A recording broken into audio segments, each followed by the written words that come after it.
Welcome to the QP Diaries Podcast. This podcast is all about inspiring and empowering the next generation of QP professionals and future quality assurance leaders in the UK pharmaceutical industry. On every episode, I'll be speaking to QPs from across the industry, and our listeners will have the opportunity to hear their stories, their expertise, and we will be discussing topics to foster growth and learning to help you develop your career as a qualified person. If you're passionate about quality assurance and want to learn from some of the very best QPs and thought leaders from across the industry, then this is the podcast for you. I'm your host, Dal Pawar, the founder of Assure Bio, and I hope you enjoy this episode. Phil, welcome to the QP Diaries Podcast. How are you today? Yeah, good, thanks. Yeah, good. Thanks for asking me to do this. No, you're welcome. Yeah, thank you for agreeing to be a guest. It's a pleasure to have you on the show, and I think our conversation today is going to be very much tailored towards trainee QPs. That's right, yeah. So I've listened to a few of your podcasts and I thought this would be a good topic to do. So, no, it should be good. Yeah, exactly. Yeah, well, every eligible QP has gone through a VIVA process and it isn't easy. So today we're going to actually hear about your personal experience of failing the VIVA the first time and how you overcame that. But before we get into that, for those who may not know you, can you share a brief over your career journey as a quality assurance professional and then as a QP professional as well, please? Yeah, no problem. So my first job was in the lab as a shift scientist, it was called, for a company called RP Shearers. So this allowed me to work both in chemistry and in micro, which was a really interesting opportunity at the time. I got some good experience here. And then I moved on to a more traditional QA role at Patheon. So at Patheon, I had a great boss, one of those bosses who you remember for the rest of your career. And she gave me the opportunity to train as a QP. So I did most of my training with DBA, who then became NSF, whilst I was at Patheon. Later on, I moved on from Patheon when they were having redundancies and briefly headed up the quality department at Ecolab in Wales before moving on to BTG, where I was actually named on their licenses as a QP. BTG, for those of you who don't know, have some really interesting products, one of which is a rattlesnake antivenom product. And this gave me my first insight into sort of working with biologics. And while I was there, though, at this point in my career, the MHRA were advertising for inspectors.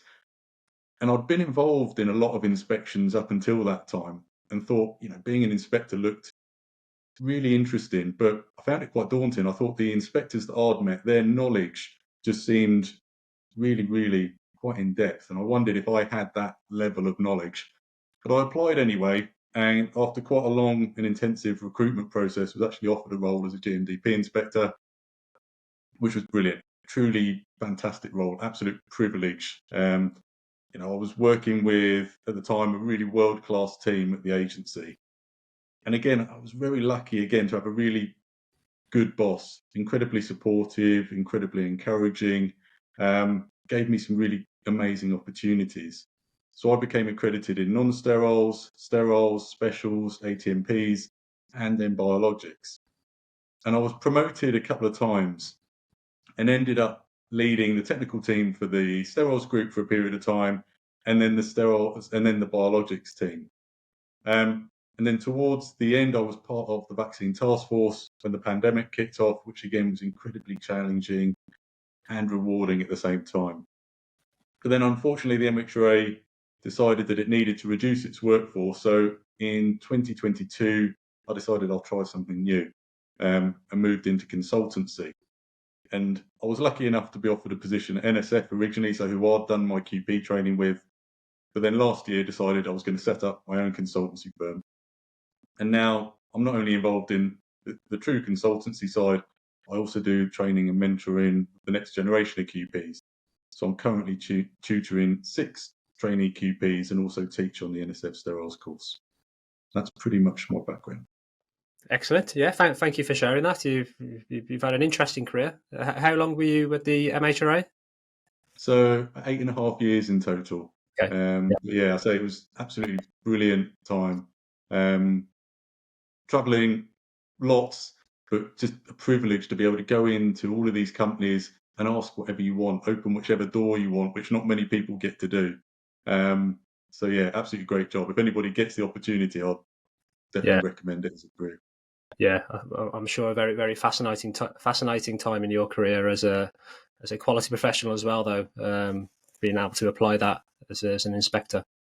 That's it. Yeah. So, all of it's just added lots of good background, both, from the lab, working as a trainee QP, as a QP, then as an inspector. All of it gives you a really good background to then, just more experience, more things that you've seen, different people that you've met, different processes. Shows you there's not just one way of doing things. There's lots of different ways that we can do things to still get to the right answer at the end. And also some of those difficult bits. I'll talk a bit more about it later on, but when I worked in industry, I received, or my department received, a critical observation from the MHRA. That's one of the hardest things that you can go through.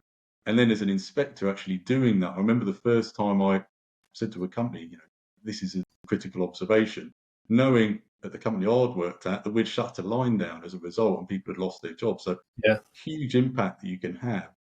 But ultimately, you're doing it to protect the patients and make sure that the products that are being made are of a suitable standard and quality. And that's the same thing that I've been doing as a quality professional all the way through my career and continue to do. yeah, yeah. What initially sparked your interest in quality? You mentioned that it was your boss at the time at Patheon. Is that when your journey started to become a QP in particular as well? So that was when I started actually training as a QP, but the person who inspired me to be a QP was actually at RP Shearers. So I used to work for a QP there. He unfortunately he's no longer with us, but at that early stage, I worked with him and he showed me what an interesting role being a QP could be. And he'd seemed to be involved in lots of different things, from going down into production and speaking to the operators about things that were happening, right through to speaking to the senior leadership team. And I just thought, this looks like a really interesting role. And he was key to make sure that, their products they were being made safely, being made effectively. And I thought, this looks good. So that sort of sparked my interest in QA and becoming a QP eventually. But I think naturally I'm also quite inquisitive. So I like asking lots of questions about what's happening here. And I think as a quality professional, that's key as well. If you want to be successful in that role, you need to keep asking questions and understanding things. So I think that's also helped me throughout my career. Yeah, so you've had a lot of curiosity throughout your career. Yeah, absolutely. And continue to. I was at the site last week and helping them and just kept, they're having a few issues. And I was mentoring their team and just saying, keep asking questions. If you don't ask questions, you won't identify the issues like we're finding. And then they'll just blindside you. So you've got to just keep asking, why is that doing that? Why is that not doing that? And just understand what's going on. Yeah. Okay. Excellent. Yeah. And bringing us on to our sort of first sort of topic that we're going to discuss today is that you mentioned it in the introduction that not everyone is going to pass their VIVA first time. Yeah. And it's an experience that you went through as a trainee, but of course it's not the end of the road to becoming a QP, so it doesn't mean it's actually a failure. It just means that you're human.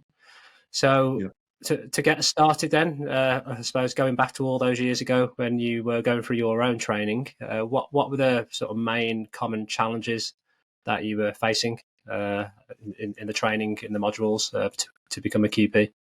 Okay, so there were both company challenges and personal challenges at the time. From a company point of view, I was working in contract manufacturing, so getting involved in issues wasn't really an issue. There were lots of issues day to day.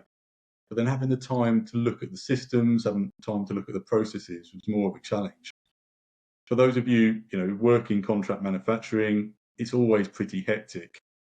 Finding time for other aspects of the business is always a challenge. But then from a personal point of view, I started my QP journey when I was quite young. I was in my 20s when I started training to be a QP. And at the time, it seemed like I was incredibly young. I know there's more people going through in that sort of age bracket now, but I was definitely the youngest person on the courses at the time. And I made some good friends on the course. Some people I really looked up to and respected to, and I'm still in touch with now. But they seemed to, again, know a lot more than I did. they had more experience in the industry than I did. And I really struggled with confidence. So overcoming that was a real challenge that I needed to work on for quite a long period of time through my career. Yeah, so essentially it was just confidence at that time, knowing your peers around you, maybe showcasing more levels of expertise. That's it. And I think, I was questioning, this is a big responsibility, a big investment from the company to Yeah, put me on this QP course. And could I actually do it? Was I the right person to be able to do it? What had they seen in me that they thought I could do it? And was I really just wasting their time? So I had that struggle while I was doing the course. yeah. What were the strategies then that you used to, I suppose, overcome that lack of confidence at the time? So I don't think I really overcame it at the time, but what I tried to do was compensate for it. So I really put my head into the books, studied incredibly hard, learning technically inside and out all of the different technologies, the different manufacturing processes, so that on that side of things, I was incredibly good. To try and prove to myself that I knew it inside and out. That was the way that I dealt with that. Yeah, and then heading towards your first Viva. Can Yeah. you share your experience of that, please? Yeah, that's it. So I sat my first Viva when I was at Patheon, and like I said, I'd worked incredibly hard. I was compensating for my technical knowledge for the other areas. So I thought I need to prove it. So, but the Viva came at a less than perfect time. Patheon had just announced redundancies. My wife was pregnant, and we both worked at Patheon at the time, so we were both potentially affected by those redundancies. And so I saw passing the Viva is the only way really to keep my career going, put immense pressure on myself to get through it. I went into the Viva, answered all of the questions, but in the scenarios, I struggled. I knew I hadn't done as well as I hoped, but I was still hoping for ultimately a pass. And then I sat there, and after the wait, I was told I was unsuccessful. I can still remember that moment and the feeling. And the moment the world just seemed to absolutely collapse around me, I sat in the park outside the RSC and lots of thoughts flying around in my head. How was I going to tell my wife? How was I going to go back to the office where they'd been saying, you'll be brilliant for months? Every time I said I had doubts, they'd be going, you'll be brilliant. You'll be a brilliant QP, and tell them I'd failed after all that money that they'd put towards the training. And then also, if I was made redundant and my wife was made redundant, how are we going to pay the mortgage? All of that was going through my head. And it was, one of the lowest points in my career, probably one of the lowest points in my life.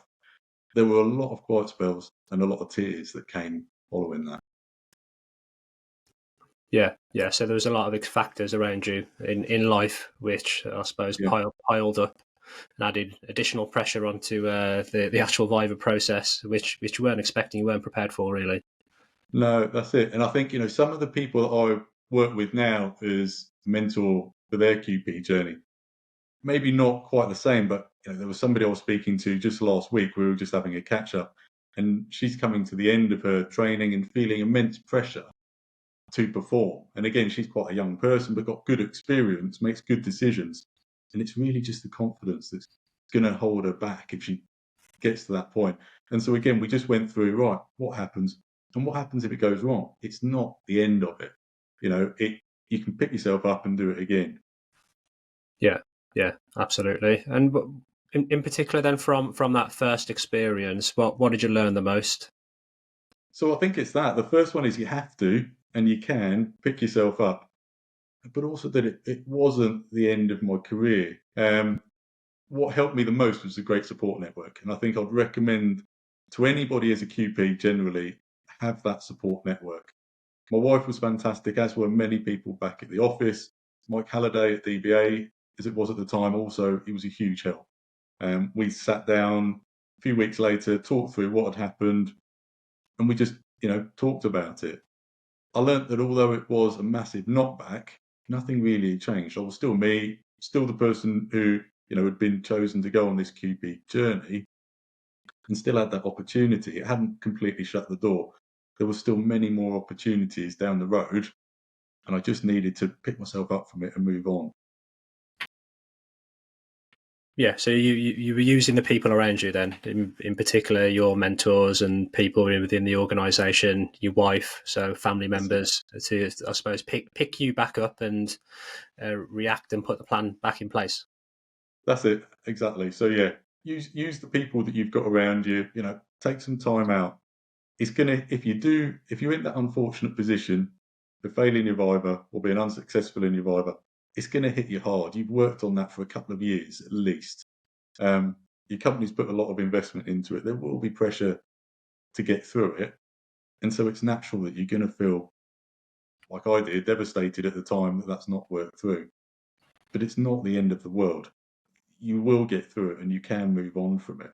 Yeah. I know other people who have never taken it again, and I think I wish I could encourage them to do it, because I know that they'd make good QPs. But again, it's a personal decision if you do decide to do it again. I was quite keen once I'd thought about it. Actually, I do want to do this again and have another go at it. Yeah, yeah. So you've seen people then in your experience who have decided not to continue on.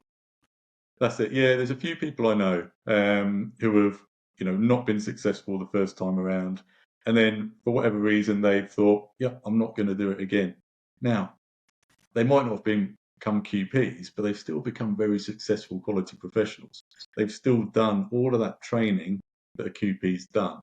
It's just that last piece that they've not fulfilled. So I think even if you do go down that route and you decide, yeah, I'm not going to do the Viva again, didn't like it the first time, you can still be very successful. I know people who are now very successful in big global companies who failed their Viva the first time, but it hasn't held them back. Yeah, yeah. So most of these individuals still have a very successful career, either go into quality leadership or whatever it may be.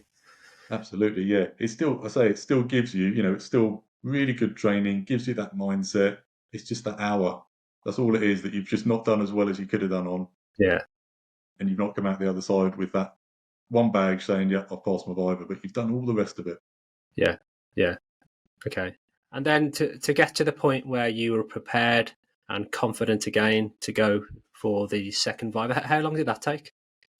So I took about 6 months off from studying, first of all, and then I had a tie-in period at Patheon, which I worked through, which coincided with me getting a new job as the redundancies were still going on, then moved to Ecolab and then on to BTG. So probably about 18 months in total from the first failure through to actually sitting my second one again. Yeah. And yeah, so, I had help from my family, Mike at DBA, my sponsor at Patheon, stayed with me even after we'd left Patheon. And then I got a new sponsor at BTG, and I put a plan together. Only now, again, different challenges. Now I had a young baby in the house, which made studying more of a challenge. And I found the only time that I could actually study really was about 4 in the morning, 6 in the morning, something like that. I actually loved this time. I found it really peaceful, quiet. I could focus and get some, maybe not as much study as I was doing before, but just get some quiet time, start of the day before I went in and did my day job. Yeah. And then I went for my Viva again while I was at BTG. This time, quite a different mindset. I hadn't studied as hard, but I was definitely more confident. The pressure I'd put on myself wasn't quite there as much. I told myself, fine, I'm going to do it one more time. That's it. I'm not going to do it again if I'm not successful this time.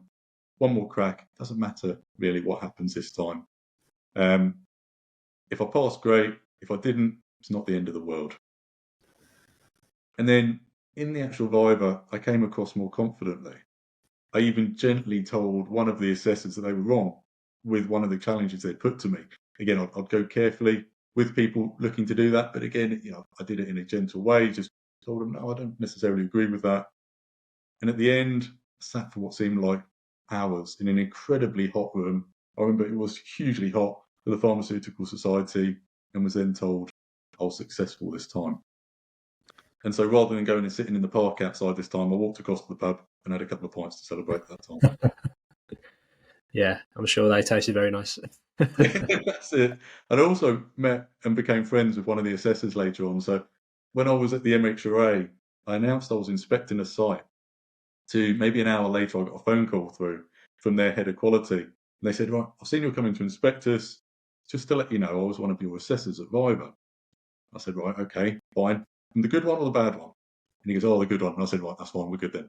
And we carried on. And we're now actually, we've since stayed in touch. He's now also a consultant, and we're friends now. That's good.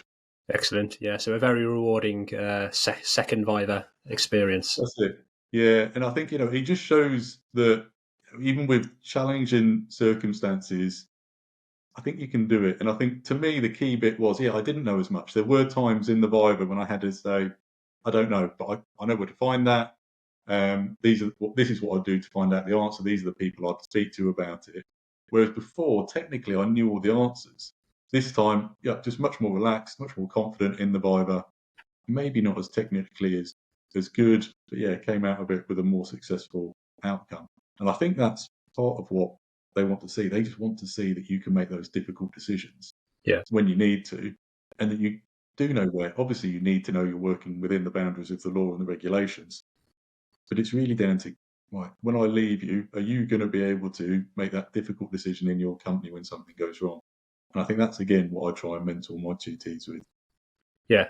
Well, I think it's from what you just said is the importance of understanding the value of failing the first time, and then being able to have that second plan in place and ready to react. Is there any particular strategies that you would say as an example, more mock VIVAs, just to practice being in that situation?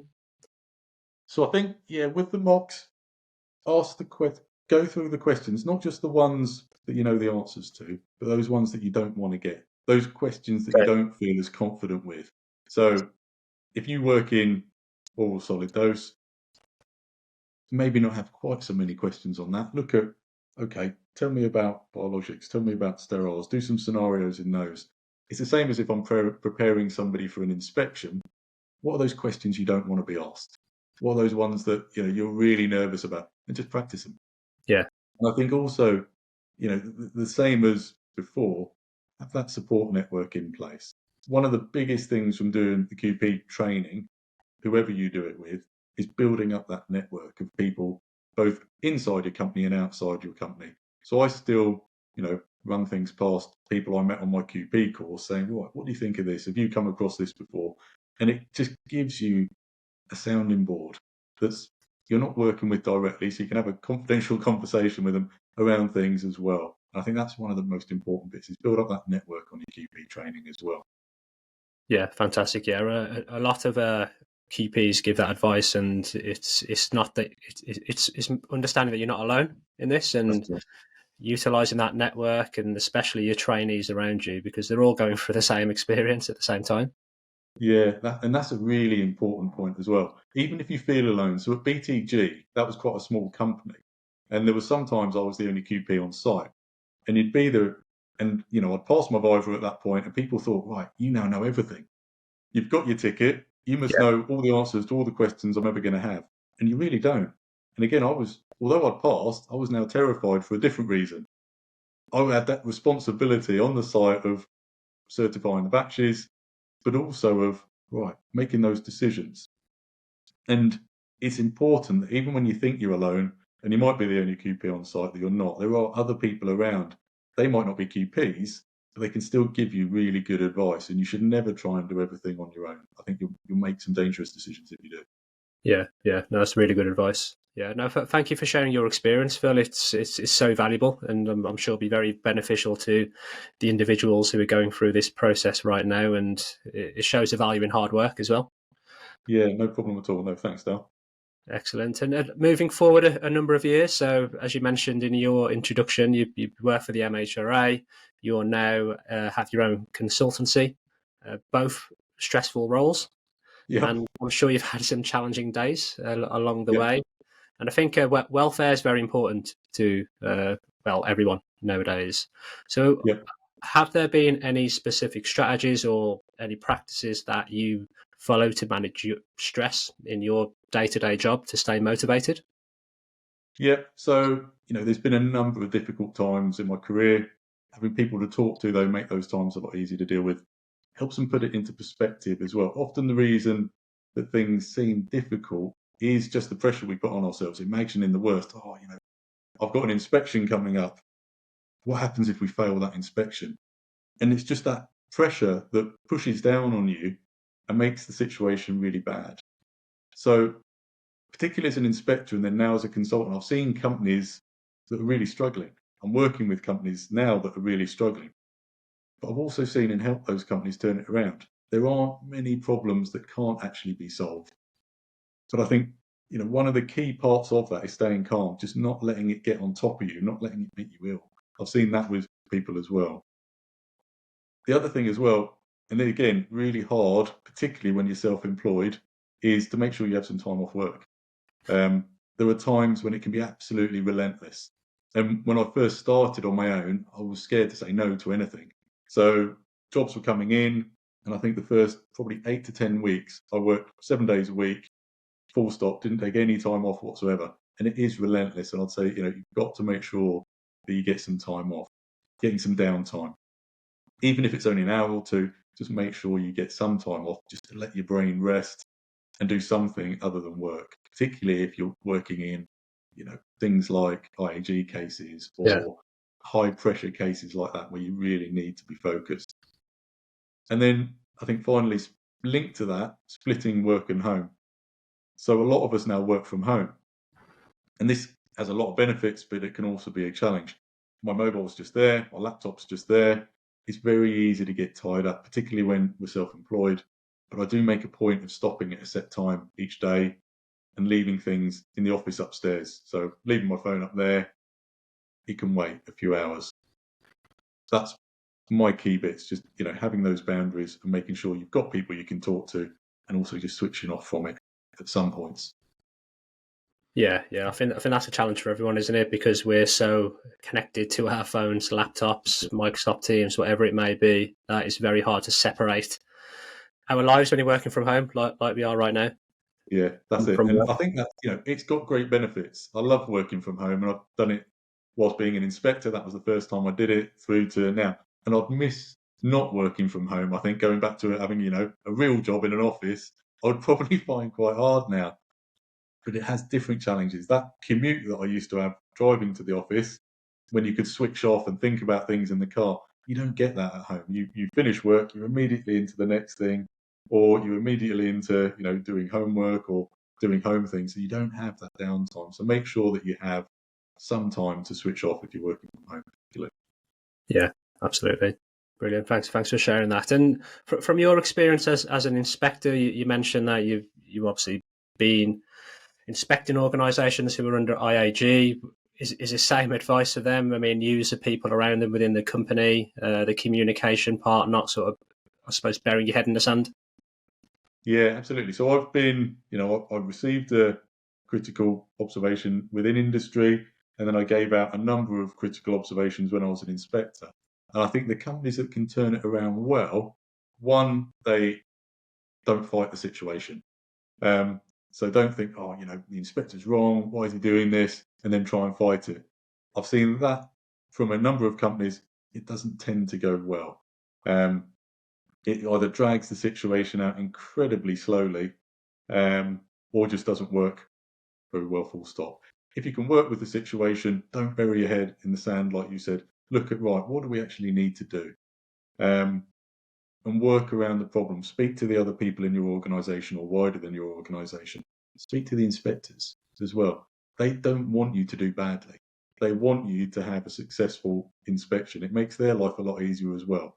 So it's in their interest for you to turn things around as well. And if you speak to them, say, right, okay, this is what we propose to do. This is how we're going to manage it in the interim. Does this look okay? They'll give you an answer. They're not there just as, trying to beat you, as a lot of people think. And I'd encourage more companies to speak to their inspector and work with things through that way as well, rather than, I know some companies don't like speaking to the agency.